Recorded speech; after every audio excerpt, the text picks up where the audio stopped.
Bismillahirrahmanirrahim. Assalamualaikum warahmatullahi wabarakatuh.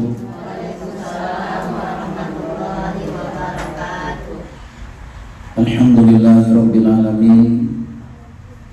Nahmaduhu wa nasta'inuhu wa nastaghfiruh wa na'udzu billahi min syururi anfusina wa min sayyiati a'malina. May yahdihillahu fala mudilla lahu wa may yudlilhu fala hadiya lahu. Asyhadu an la ilaha illallah wahdahu la syarika lah wa asyhadu anna Muhammadan abduhu wa rasuluh alladzi la nabiyya ba'dah. Allahumma shalli wa sallim ala hadzal nabiyil karim wa ala alihi sayyidina wa maulana Muhammadin. Bersyukur kita kepada Allah Subhanahu wa taala dengan ucapan alhamdulillah atas segala limpahan rahmat karunia taufik hidayahnya. Kita dapat kembali bertemu di majelis ta'lim ini. Mudah-mudahan dengan pertemuan ini senantiasa Allah memberikan perlindungan kepada kita semua, senantiasa mencurahkan kasih sayangnya, dan senantiasa pula Allah melimpahkan rahmat keberkahan fid dunya wal akhirah.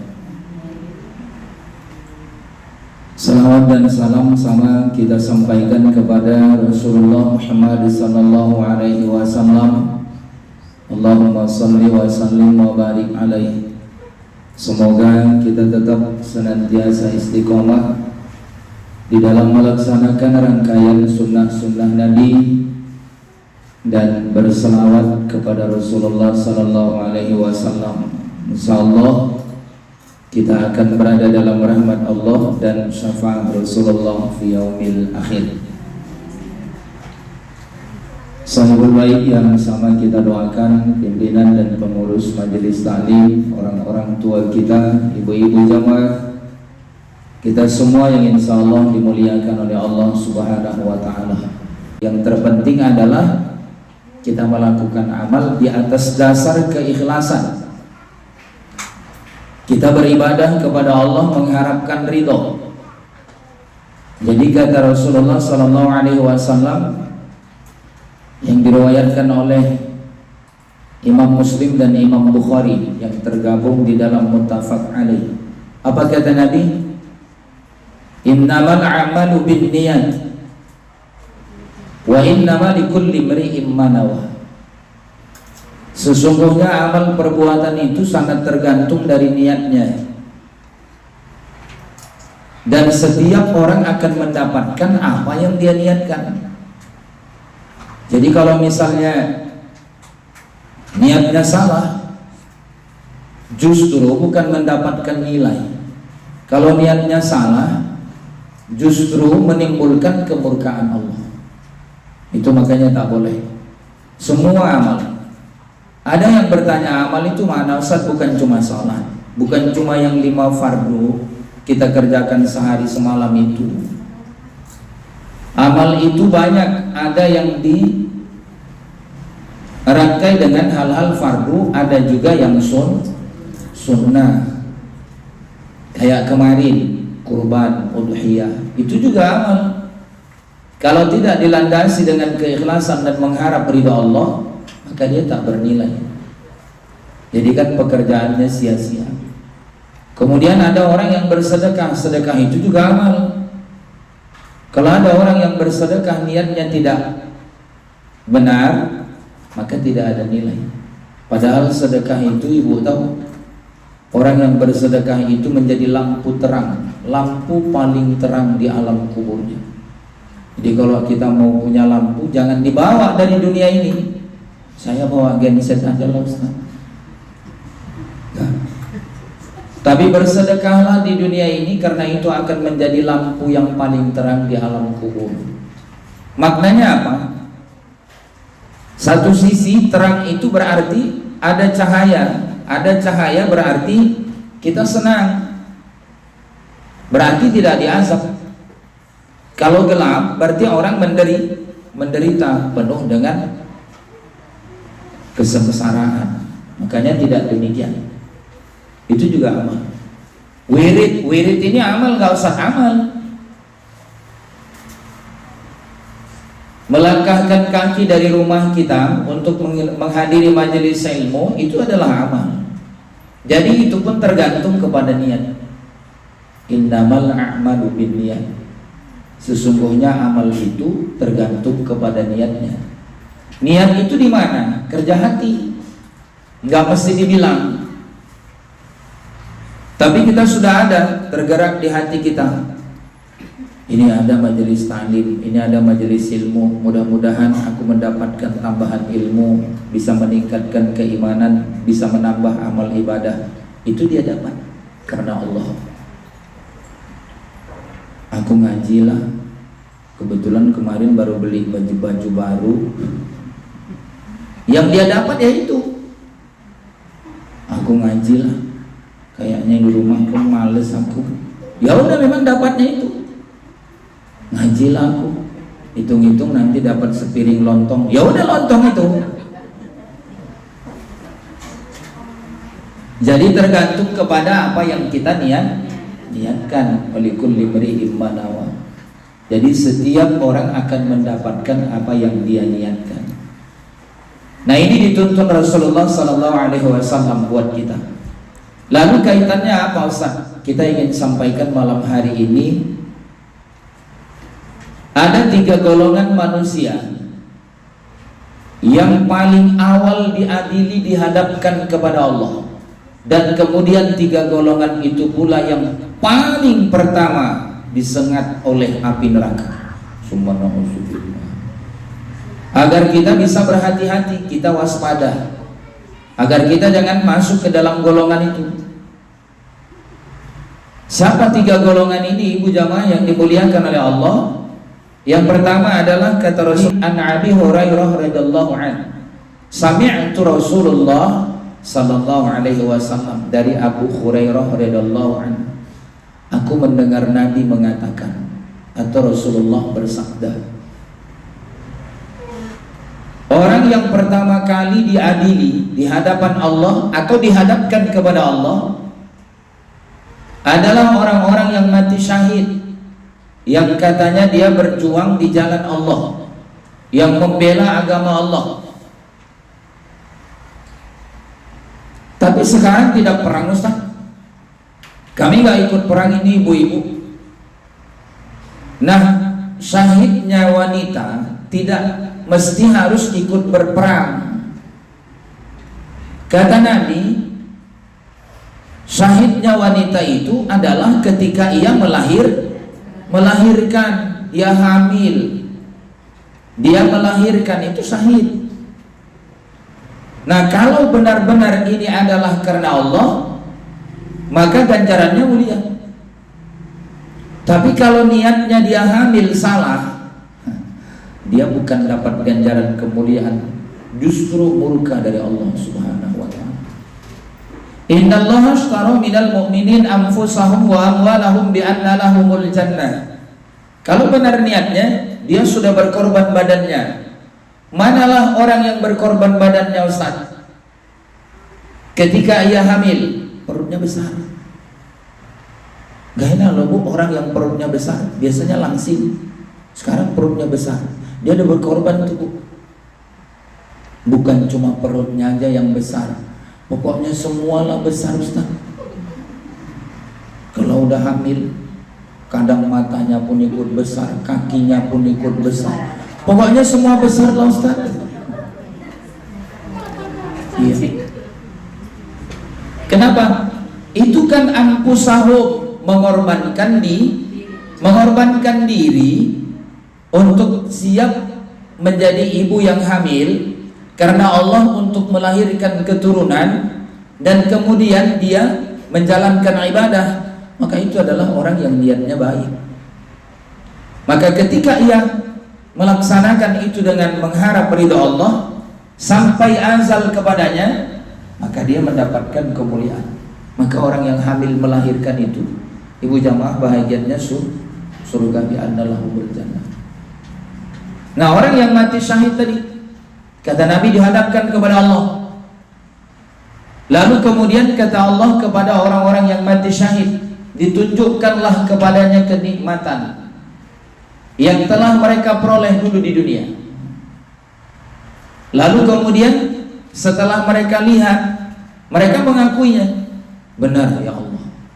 Apa kenikmatan-kenikmatan yang ditunjukkan Allah? Dia kuat, pemberani, hebat. Lalu Allah bertanya kepada orang-orang yang mati syahid, apa yang telah kalian lakukan? Ini diadili di hadapan Allah. Mereka bilang, apa ibu jamaah? Kami telah berjuang membela agamamu ya Allah. Kami telah mempertahankan akidah sampai kami mati dalam keadaan mati syahid. Lalu kemudian Allah berfirman, apa kata Allah? Kalian berdusta, kalian bohong, kalian bukan sebenarnya karena membela agama Allah, bukan karena mempertahankan akidah, tapi karena kalian ingin dijuluki pemberani, karena kalian ingin dijuluki hebat, agar kalian mendapatkan julukan orang paling kuat. Itulah niatnya, dan itu sudah kalian terima, kata Allah. Lalu kemudian Allah mengatakan bagaimana? Dipanggil malaikat. Setelah malaikat mendekat, kata Allah kepada malaikat, seret kepalanya, diseret kepalanya, campakkan ke neraka. Itu orang yang mati syahid. Makanya ibu jamaah, kalau salah niatnya, nah berbeda. Bukan tidak banyak orang yang berjuang di jalan Allah, tapi untuk populer. Banyak orang yang berjuang di jalan Allah, tapi untuk mendapatkan gelar, agar dia dibilang pemberani. Bu, kalau Allah tahu ya Ustaz, Bu, tempat jatuhnya pandangan Allah itu qalbu, hati. Boleh kita membohongi berbagai macam bentuk kehidupan ini, dari berbagai jenis kehidupan manusia. Boleh kita membohongi manusia, manusia tak tahu, orang-orang terdekat kita pun tak tahu, tapi Allah dan malaikatnya tahu bahwa kalian adalah pendusta, kata Allah. Udah diadili pertama, campakkan ke neraka, diseret kepalanya. Makanya tempat yang paling tidak mengenakkan di akhirat itu adalah neraka. Yang paling berbahaya justru, kata Nabi, ketika mereka dimasukkan ke dalamnya. Golongan yang kedua adalah orang-orang yang menuntut ilmu dan membaca Quran, lalu ditunjukkan kepadanya nikmat-nikmat oleh Allah Subhanahu wa ta'ala ketika di dunia. Dia tahu dan dia mengakuinya. Apalah nikmat yang telah Allah berikan kepadanya di dunia? Suaranya bagus, ilmunya tinggi. Lalu kemudian Allah tanya kepadanya, Allah berfirman, apa yang telah kalian lakukan? Maka orang-orang yang ahli ilmu, ahli Quran, atau yang kita sebut dengan orang-orang alim dan ahlul Quran menjawab, kami telah mempelajari ilmu dan mengajarkannya, dan kami telah membaca Quran untukmu ya Allah. Kata Allah, kalian berdusta. Allah tahu. Kalian menuntut ilmu, kalian ahli Quran bukan untukku, kata Allah, tapi kalian agar disebut dengan orang-orang terkenal, agar kalian populer, agar kalian menjadi orang-orang yang digemari orang. Itu tuh pandai baca Quran, tuh hebat tuh hebat tuh. Ternyata apa yang mereka niatkan di dunia, itulah yang mereka dapat. Karena salah niatnya, lalu kemudian kata Allah, panggil malaikat, seret mukanya, tadi kepala, sekarang mukanya bisa campakkan ke neraka. Itu orang alim. Bukan berarti orang alim itu semua orang berilmu itu ada jaminan surga, tidak. Kadang-kadang ada orang biar dibilang pinter, biar dibilang paling pandai, biar dibilang hebat, apalagi merasa saya ini dari sini saya rasa saya yang pulang ilmu paling banyak. Habislah itu. Tak boleh. Makanya ibu jamaah, kita belajar menuntut ilmu ini benar-benar karena Allah, agar kita diberkahi. Ya. Makanya ibu jamaah yang dimuliakan oleh Allah, kalaupun pintar membaca Quran, kalaupun pintar kemudian mengkaji Quran, bukan untuk kita dikatakan orang yang hebat dan terkenal, ya, tapi kita melakukannya semata-mata kita untuk Allah Subhanahu wa Ta'ala. Maka waktu kita membaca itu diawali dengan istighfar, dan selesai membaca diakhiri dengan istighfar, mohon ampun kepada Allah. Kalau bisa kami persilahkan kepada ibu sekolah untuk memimpin Imam Yasin. Kadang-kadang ada zuk di hati ya Bu, oh saya kan ditunjuknya, enggak yang lain kan, karena saya pintar. Maka awali dengan istighfar, aku mohon keampunanmu ya Allah. Baca, niatkan begitu. Akhirnya juga begitu.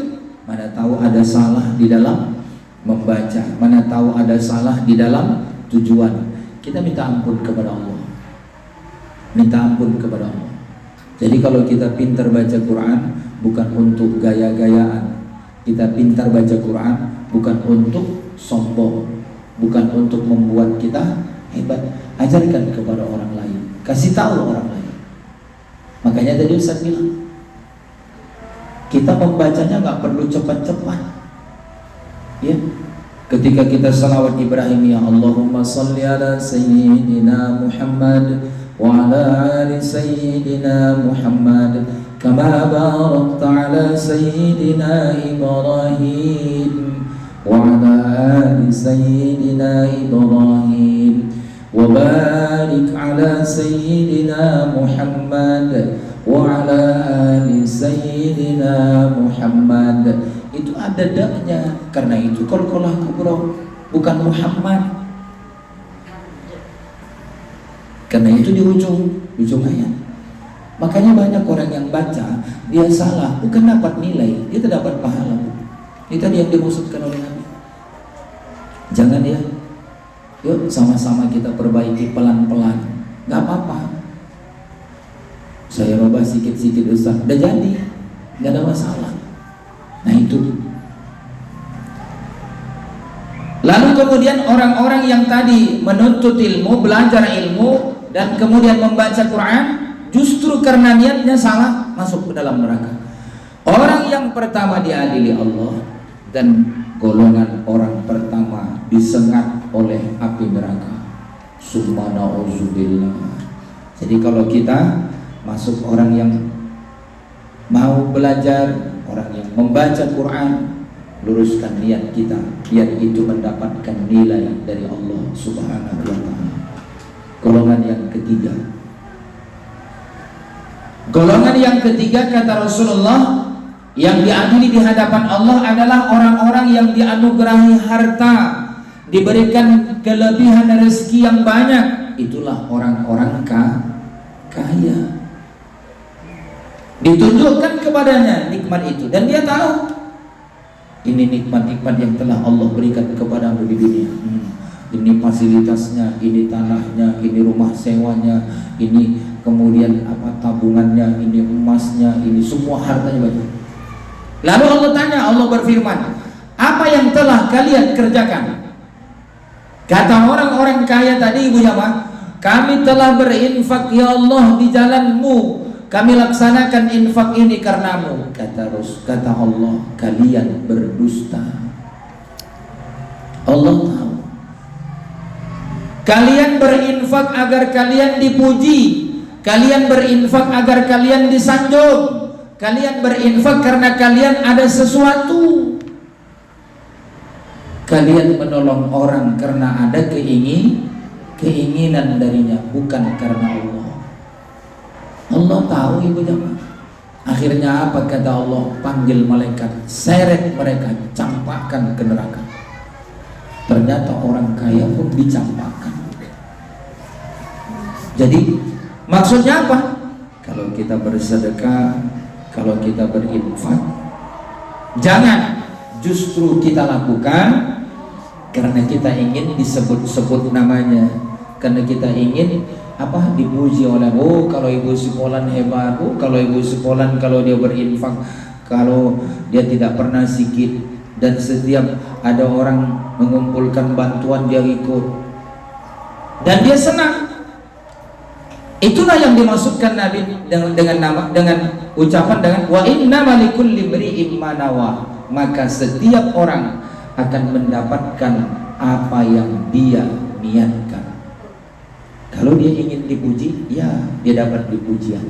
Kalau dia ingin disanjung, ya dia dapat sanjungan. Yang lain tak ada. Lalu di akhirat habis. Berarti sia-sia Ustaz? Iya. Percuma, tidak ada lagi apapun yang dia peroleh. Summa na'udzubillah. Makanya ibu jamaah, yuk. Padahal sudah disajikan Nabi segala sesuatu yang berkaitan dengan amal ibadah yang kita kerjakan, tidak ada yang sia-sia kalau memang dilandasi keikhlasan dan kemudian mengharap keridhaan Allah Subhanahu wa ta'ala. Ada sering gangguan datang Ustaz. Iya Bu, itulah kerja syaitan dan nafsu yang ada di diri kita. Tidak pernah kita berjalan ini semulus-mulusnya kita beribadah tidak ada gangguan. Datang aja gangguan, karena setan tidak akan pernah senang terhadap hamba Allah ini beramal ibadah dalam kehidupannya. Bagaimana agar hamba ini tenang, tak mau beramal, kemudian menjalani aktivitas, akhirnya sampai masa batasnya dia tak beribadah kepada Allah, maka akan bersama-sama di dalam neraka Allah Subhanahu wa ta'ala. Ini bahagian dari apa yang kita sampaikan pada kesempatan ini.